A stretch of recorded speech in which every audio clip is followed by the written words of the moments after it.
আজ ঈদ।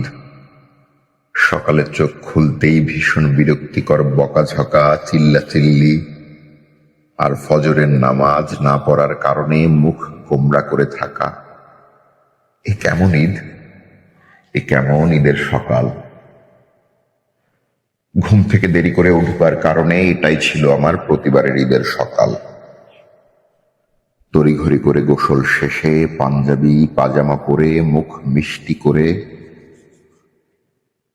সফেদ সাদা পাঞ্জাবি পাজামা পরা সেই পা দুখানি দু হাতে ছুঁয়ে দিয়ে সালামি নিয়ে একই সাথে চলে যেতাম ঈদগায়। ঈদগাটা আগের মতোই সাজানো।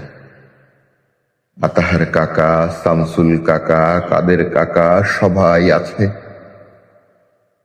শুধু শুধু তুমি নেই বাবা। কিসের এত তাড়া ছিল তোমার? তুমি তো জানতে আমি ভীষণ অগোছালো আর জেদি একটা ছেলে। শুধুমাত্র আমার জন্য হলেও আর কয়েকটা ঈদ থেকে গেলে পারতে না? ভাইয়ার সেই একটা ফোন কল, আমরা এতিম হয়ে গেলাম রিয়াদ ভাই আমার, আমরা এতিম হয়ে গেলাম। একটা ফোনেই আমার মাথার উপরে থাকা পুরো পৃথিবী সমান ছাদটাকে দুমড়ে মুচড়ে ভেঙে চুরমার করে দিল।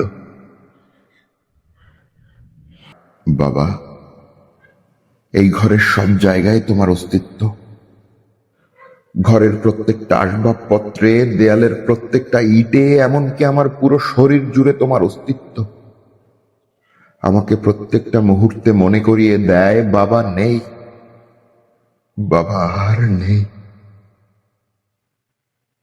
সকালের ওই সময়টুকুই তো তোমার সাথে কাটতো।